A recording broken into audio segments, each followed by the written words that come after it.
Okay, so in this lesson right now, we're going to be talking about local SEO. And local SEO is all about establishing legitimacy.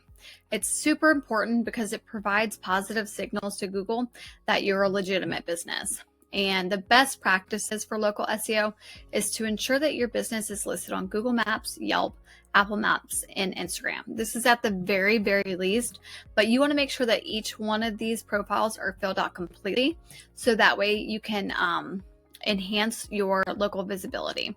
And what do I mean by this, right? I don't mean just creating a Google My Business profile and just putting your name and your business hours on there with your address.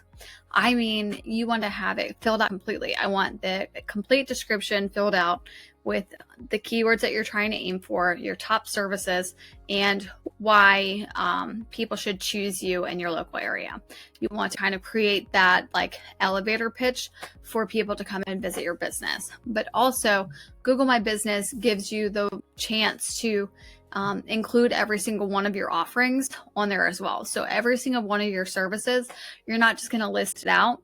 You're going to also give a description to why you're providing that service in your local area.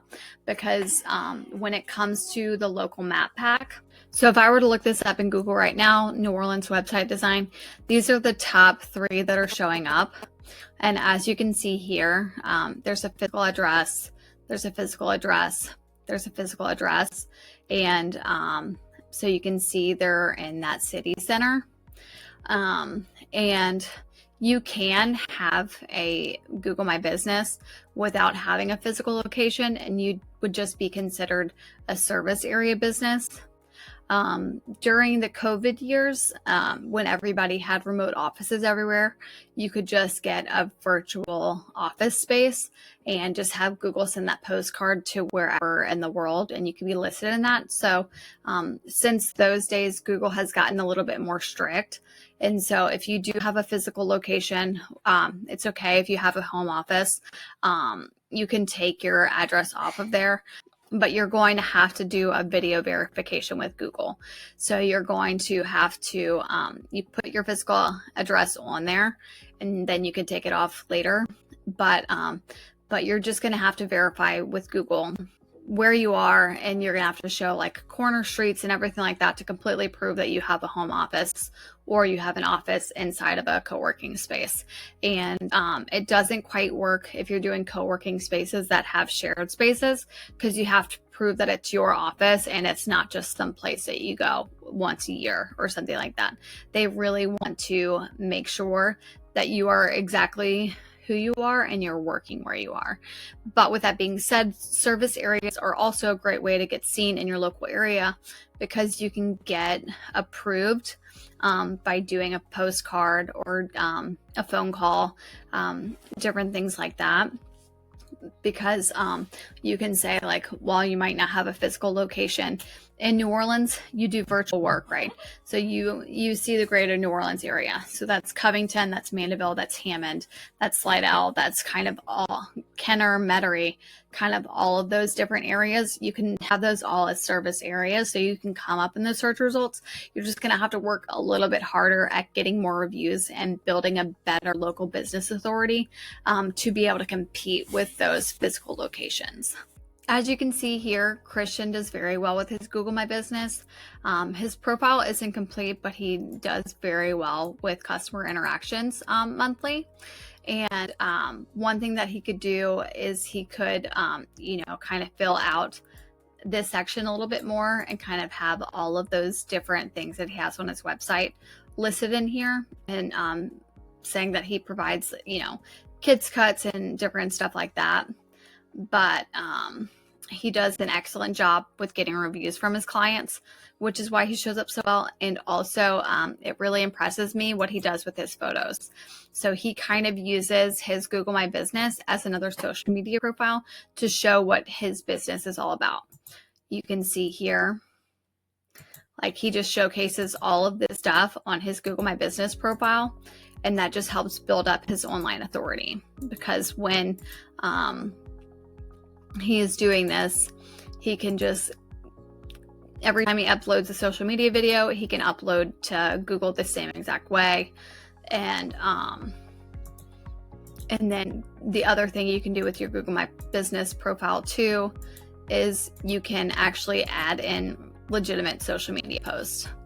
You can go here and you can go to add update. You can add an update to where your customers are on Google, and then you add that image, and then you can add that description. So it's the easiest way to kind of say exactly what you are. So like for Christian, like if he's doing like a men's fade, then he could like completely describe that haircut on here and what he did, and then he could kind of sprinkle in like the city that he's in. And then so when somebody is looking for that particular type of haircut, that would pop up with this image showing how great of work that he does. And then he could add a button over here saying to like learn more or book now. And it kind of adds that urgency to where people are seeing it and they want to take action because they have, he has a service that they're looking for. Same thing goes if you're a psychiatrist. You know, you can have all your psychiatry services listed down, but you can also kind of, every time you have a new blog post published, you can add an update on Google. Say, I just wrote this guide on 7 ways to ease anxiety, and kind of have that thumbnail created for Google. And so if you plug in the city that you're in, like if you're in New York City, like I just updated this guide for 7 ways to ease anxiety for New York City residents. And then so when people are looking on Google and they're typing in like anxiety, and like your profile could come up because it has an update that they're looking for. So it just, creating those updates just gives more opportunities for people to land on your Google My Business profile. And so it's not people searching for you specifically. Like we could go back into the New Orleans website design, or we could look up bakery near me. You know, you want to kind of see what kind of bakeries are around. Like that's an easy way. And, you know, really popular things around me are donut shops. And so if you are a donut shop and you are doing king cakes, because it's Mardi Gras, if you're a donut shop that does king cakes, you want to provide an update like showing off the king cakes that you have, or showing off those specialty donuts, or, you know, your bakery and you're doing specialized birthday cakes, or, you know, just kind of any special offering that you have. Your Google My Business profile would be a place to showcase that. Any opportunity that you have to share more information about your business for free online, like you should take full advantage of that, because this is directly linked inside of Google. So, you know, people, this is bakery near me. So this is not somebody looking for your business specifically, but by people looking up what type of business, and you happen to be in that service area and you have high enough rankings and stuff like that, then people will see you as an authority and you'll pop up. And, you know, you don't have to necessarily be in the top 3. These are going to get the most clicks. But if you go over here into more places, you can see all of these different websites. And so you can actually click on each one of these. If any of these were competitors of mine, I would click on each one of these and I would see, you know, kind of exactly what is different between their Google My Business profile and mine. You know, it might be Debbie on the Levee has 4.6 stars and 179 reviews, but Honeydew Cafe is ranked higher. Honeydew Cafe is higher up because it's the most cost effective, or, you know, it's closest to city center. Like there's a lot of different variations, but I would be clicking inside of everybody's profile. I would be taking down their information to see what does their statement say about them? How am I different? How can I use the same amount of character limits to get my point across, to show that I am the best person for XYZ service in my area, and kind of utilize that. So this is about bakery. We've done a lot about hair salons. Hair salon Covington. And so as you can see here, we can click here into the maps to see all of the hair salons in Covington, but you can see the competition is very, very deep. And so, you know, this is an ad, this is an ad.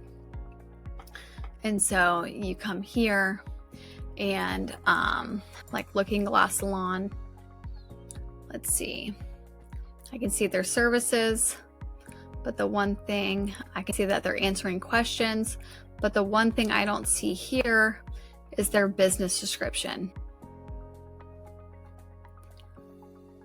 And so that would be an area that I would kind of maybe mention to them. And then that's just their services. And then, so here in Air Salon, you know, you can see they have great images, but you can click to go to their services there. But again, I don't see their description, but I do see, you know, their questions with answers to them, but I just don't see their business description. And so they have amazing reviews. They did a great job with that. One way that I would ensure that I get that top spot is that I would fill out my description completely. And not only that, I'm putting all the services that I offer right there directly on Google. I can still link out to my services menu, and that's fine, but I would still have every single service that I offer. So that way, when somebody in my local area is looking for that specific type of haircut or highlights or whatever it is, I would be one of those top ranking people to come up in that local map pack for that service.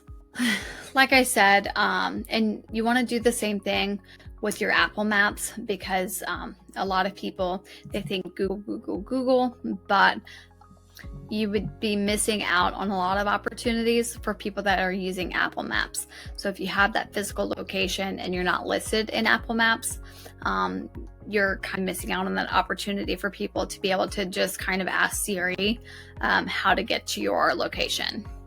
And look it up that way. They would have to go into Google, and if they don't use Google Maps, like, you might get missed in that way too.